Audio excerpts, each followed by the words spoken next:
E aí, galera, estamos de volta para continuar a nossa aula daquele sistema de path, para a gente identificar quais são os caminhos, beleza? Então, antes da gente começar, um recadinho básico, ou melhor, alguns recadinhos básicos. O primeiro é que nosso curso de Introdução à Unity 3D já está disponível para você fazer as suas matrículas, tá? Então a gente aprende bastante coisa legal aqui, tem módulos de programação, tem módulos de desenvolvimento, a gente cria alguns jogos, tá? Esse curso vai receber novas atualizações em breve, então se matriculem, se inscreva, você tem suporte ao professor, tem material complementar, você tem acesso aos nossos grupos de estudo, tudo bem? E ele foca desde iniciantes, pessoas que não têm o menor conhecimento. É um curso vivo, ou seja, ele está recebendo novas atualizações. Atualmente nós temos 12 horas, olha só, e 24 minutos de material com 80 aulas. Só para vocês entenderem, a nova atualização tem mais de 30 novas aulas, beleza? E é só um novo projeto que a gente vai construir. A atualização eu não sei quando ela vai chegar, ela está gravada, não depende de mim publicar ainda, né? Tem alguns pipelines que a gente tem que respeitar de atualizações, mas eu sei que eu já posso adiantar que vai ter uma atualização bem legal para esse curso. Outro recadinho básico é que se você não for inscrito no nosso canal, já se inscreva, deixa o like no seu vídeo e ao término diga pra gente nos comentários o que você está achando o que você achou da aula e deixe uma sugestão pra gente do que nós podemos trazer de novos conteúdos relacionados a games. Tudo bem? Então bora lá para Unity, tá? Opa, acabei abrindo aqui o Wipesoft Recorder, que inclusive é um software para captura de movimento. Vamos lá. E o seguinte, né? Nós temos aqui então algumas informações e eu vou apagar essas, né? Então eu tenho aqui um Public Color, a gente já viu o que é, a gente viu o que era o Sphere Collider, que é o acesso ao componente de colisão, né? O método OnDrawGizmo é nativo da Unity e a gente passou pela qual que é a cor e pedimos para ela desenhar um raio para a gente com base no que a gente quer, né? Com base na posição atual do GameObject e com base na largura do nosso próprio colisor, beleza? Se você não quiser isso daqui, fala, poxa professor, eu queria um gizmo, um draw maior, mas eu não queria que meu Sphere Collider seja pequeno, mas o meu draw seja maior, né? Essa diferença. Então você pode fazer, por exemplo, uma variável pública do tipo float e passá-la aqui dentro, tá? Você pode ter essa liberdade. Eu vou minimizar isso daqui e a gente vai criar aqui um private transform com T maiúsculo, porque a gente quer referenciar a classe, e a gente vai chamar ela de next destination. Beleza? Qual que é o próximo destino?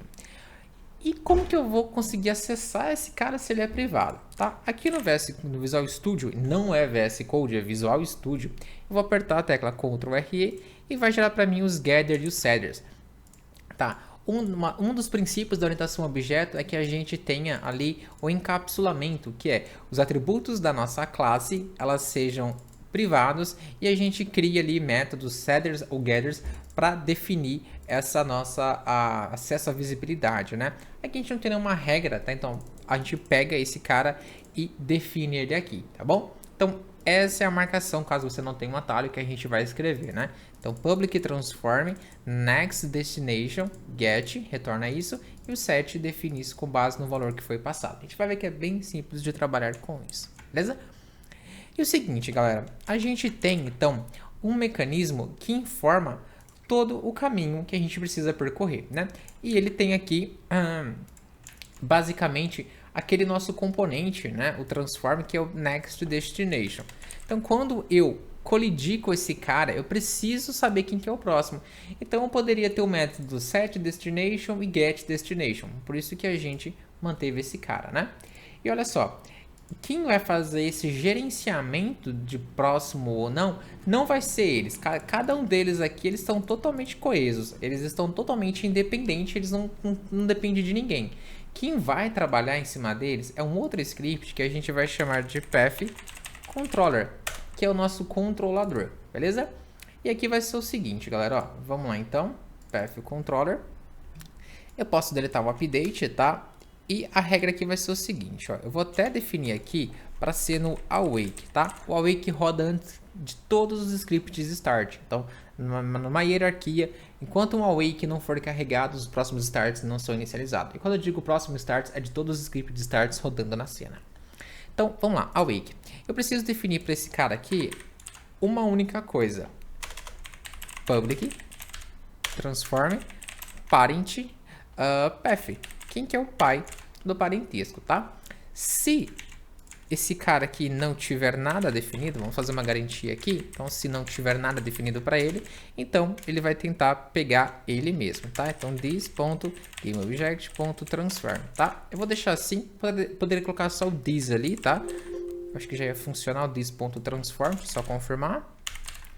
This não, ponto transform, né? Já ia funcionar. Porém, eu quero deixar aqui claro que estou acessando o GameObject e pegando o transform dele, tá bom? Beleza, então se eu não definir nada, quem passa a ser o pai é esse cara aqui. E nós já vamos definir ele aqui na nossa aplicação para que a gente possa criar a nossa regra, tá bom? Então olha só, path triggers, eu vou jogar para cá o path controller. Beleza? E quem que é o pai? Eu poderia jogar ele mesmo, ó. Eu vou deixar vazio para a gente ver o que vai dar, beleza? E aqui eu vou ter um método, tá? Vou até colocar isso aqui como private, para ficar mais fácil da gente visualizar. Set destination. Beleza? E eu vou ter aqui um private set destination com o tipo void, tá? O void ele não tem um return de valor, tá? Ele não tem um return de valor.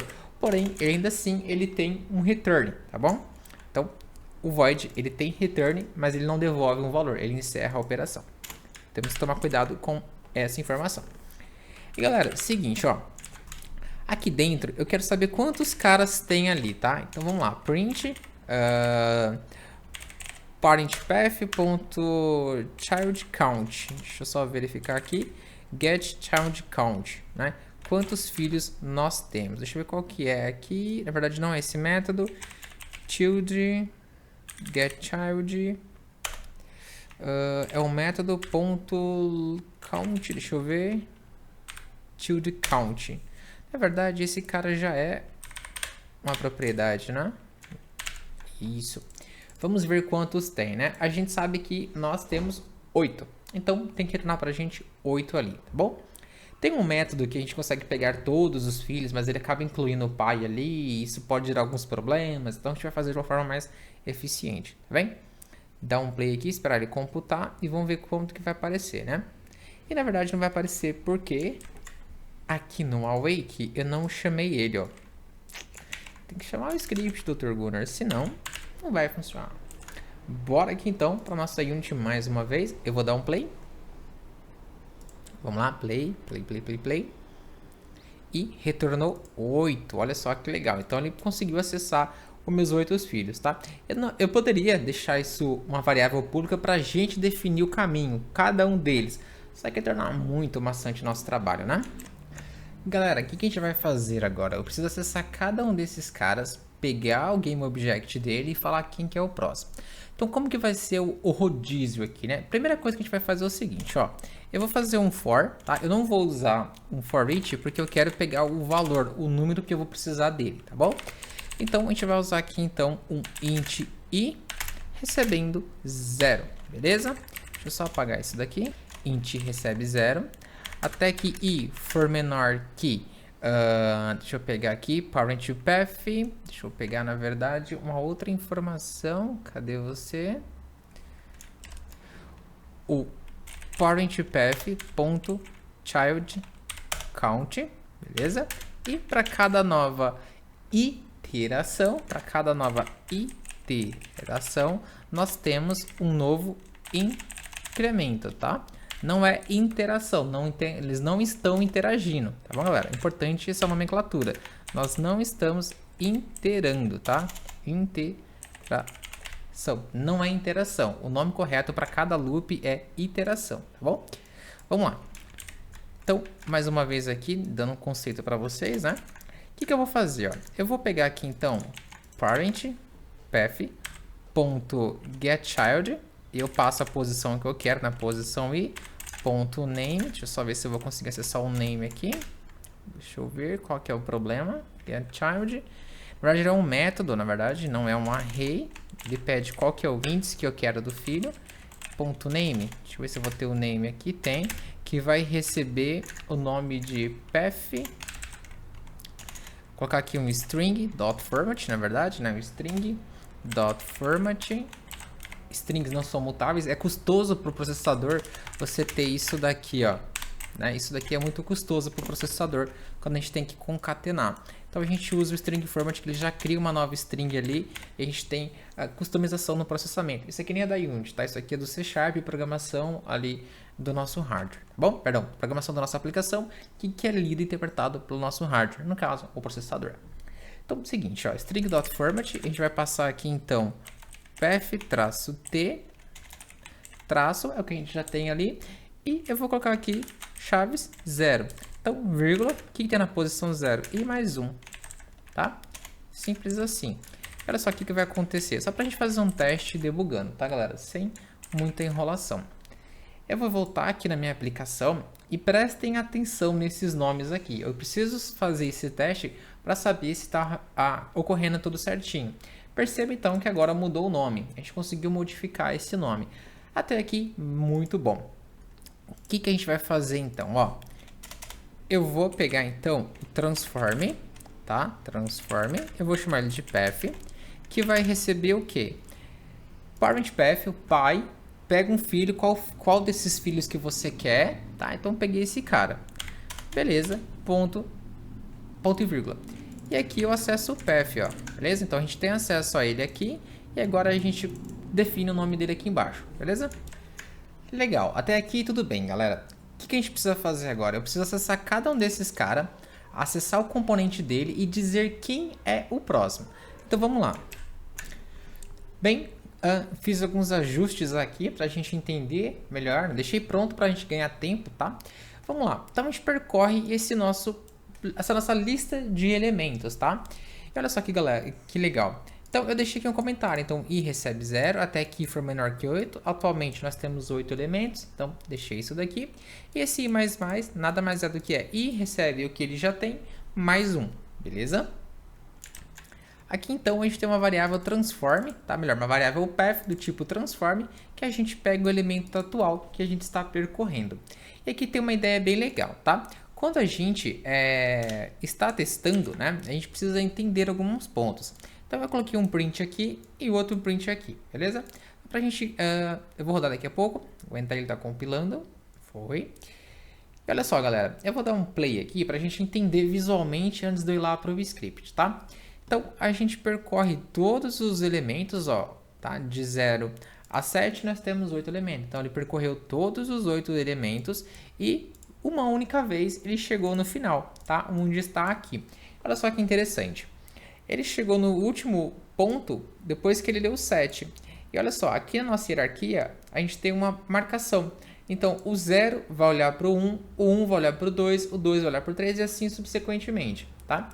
Melhor, sequentemente. Aqui então no 7, ele não vai olhar para ninguém, porque o 7 já é o último. Então eu coloquei um N, poderia ser X, Y, null, vazio, nada, ninguém, qualquer coisa. Eu coloquei N para representar que está vazio, tá? Nulo. Então, basicamente, a gente já tem aqui, por ordem de nomenclatura, quem que vai olhar para quem. Isso já ajuda muito, né? E galera, aqui então, vou até tirar esse sprint aqui que já testamos. A gente tem o seguinte, ó. Então, eu preciso saber quem que é o próximo. É muito importante que eu saiba se existe um próximo. Então, ó, i mais 1 é menor do que child count? Ah, é menor. Tem mais gente pela frente. Ah, então se tem gente pela frente, vamos entrar aqui. Aí eu acesso, através do path, né? Eu vou pegar o path static, tá? Então, cada componente desse daqui tem o path static. E a gente vai acessar esse cara, acessa o path static. E lembra aquela propriedade next destination que a gente criou? Então, eu passo para ela aqui quem que é o próximo cara. Eu passo, ó, pego o filho da posição i, então é eu, mais um, o próximo. Então, por isso que a gente precisa verificar aqui mais um, porque eu passo aqui o i mais um, eu já falo quem que é o próximo, eu preciso saber se existe alguém, né? E aqui, só para a gente renomear, então eu pego um string.format, passo quem eu sou e quem é o próximo, né? Então, no primeiro parâmetro eu passo eu e no próximo eu passo o outro, né? E o continue, galera, quer dizer o seguinte, ó, for, pode parar aqui, não precisa continuar mais não, e vai para sua próxima iteração. Então, continue, ele quebra a iteração, tá? Ele vai progredindo. Então, se ele não entra aqui, como é o caso do último caso, ele cai nessa condição aqui, tá? Então, o continue, ele fala, ó, vai para a próxima iteração, tá? Então, como eu já defini o próximo, já alterei o nome, eu não tenho mais nada para fazer aqui. Então eu falo, ó, continue, tá? Mas professor, por ordem de execução, esse path não deveria ser lido porque ele está fora do if, né? Então vai ler o if, papapá, e ler o próximo. Seria se não tivesse o continue. O continue ele quebra o laço, ele quebra a execução e começa de novo o ciclo, beleza? Galera, olha só. Então esse nosso parent aqui, na verdade esse nosso path controller, ele já está pronto. Então uma vez que a gente já tem esse cara pronto e todo mundo já saiba quem que é o seu next, a gente não tem mais o que fazer aqui. Então a priori isso está pronto, tá bom? Então, seguinte, vamos fazer agora o nosso player, um Game Object, começar a andar e olhar por esse cenário, beleza? Bem, eu montei aqui então um Game Object que eu chamei de Car, tá? E ele tem só uns cilindros aqui e algumas informações, tá?